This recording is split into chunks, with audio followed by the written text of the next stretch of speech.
my name is Blake Resnick. I'm the founder and CEO of Brinc Drones. We basically build public safety technology. Brinc Drones recently signed a deal to send several drones to the New York City Police Department. Drones aren't anything new to the New York City Police Department, but their use has only increased as the technology has become more ubiquitous. We want to utilize this technology to complement our crisis management team, complement our police personnel, and respond appropriately and be able to respond in record time. You know, a drone could get to a location in 30, 40 seconds, where we're going to have crowded streets where police are not going to be able to get there as fast.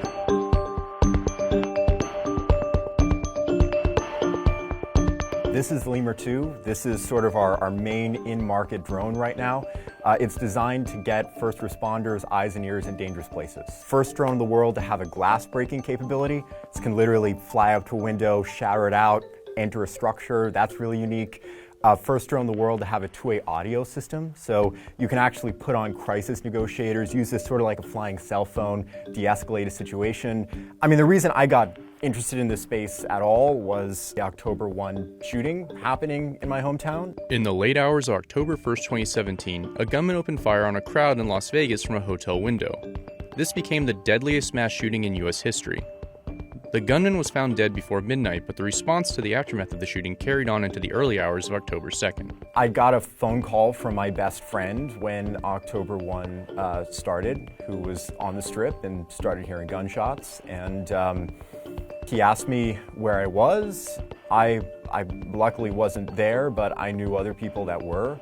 It got me initially thinking that first responders need better tools. It took officers an hour and 5 minutes to make entry into the room where the gunman was firing from during October 1. The reason why that happened is all over the Strip, plainclothed police and security took out their service weapons, and then they were misidentified as additional active shooters. So what first responders are thinking when this is happening is this is a coordinated terror attack at these 6 or 7 different sites. They're sending resources to all of these places incorrectly. They don't understand the true nature of the event, and it just took a lot of time to actually understand what was going on. I think the right drone system, something that could take off from a fire station, a half a mile away from Mandalay Bay, and there is one right there, that could have arrived in 45 seconds and just given that aerial perspective to tell them that this is a lone gunman halfway up the Mandalay Bay shooting into the Route 91 Harvest Festival. That is information that would have saved lives. That's what we want to build. 2 missions that we've done that I'm really proud of. First, in Surfside, Florida, we got a call. So the situation there is there was a 14-story building. Half of it initially collapsed. There were around 100 missing people. We got on scene less than 24 hours later, took off our drone, and we were able to search that underground section of the building. Basically with a structural engineer in a virtual reality headset, watching the video output of one of these things. We dealt with some similar situations in Turkey. And what we found was there were also families outside of these things that maybe lost a family member somewhere inside. You can enter from there, under the motor.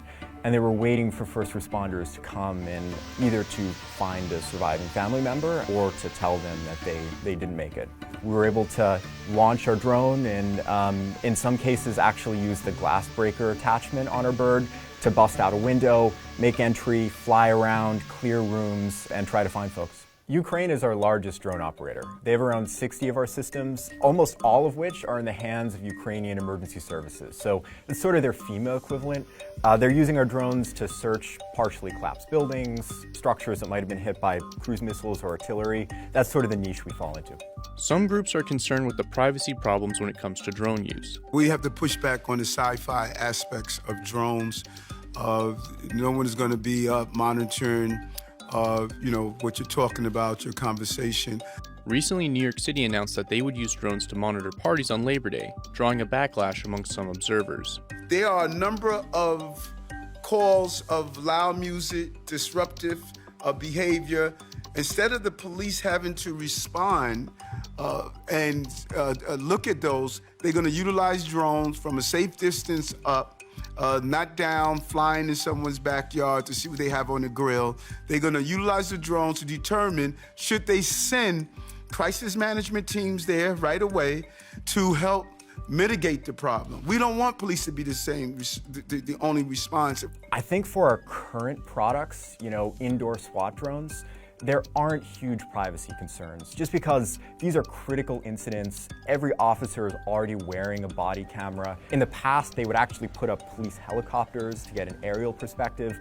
These are really intensely surveilled situations, but they're surveilled because they're incredibly dangerous, right? There's usually someone armed with a rifle inside of one of these houses, and if they poke their head out of a window, police kind of have to know that. So we're just one more camera on top of dozens that are already deployed. I don't think there are huge privacy concerns around that use case. I think where these questions start becoming a lot more interesting is when we're installing these big city-wide networks of 911 response drones. You just have to be really thoughtful when you're designing these systems. One really good strategy in general is to not have cameras on or to have cameras pointed just at a horizon when a drone is taking off from a fire station and en route to a 911 call, for example. I think another similar example is really only using drones to respond to active emergencies and when someone calls for help, sending a drone to respond to a 911 call as opposed to just launching and accomplishing surveillance.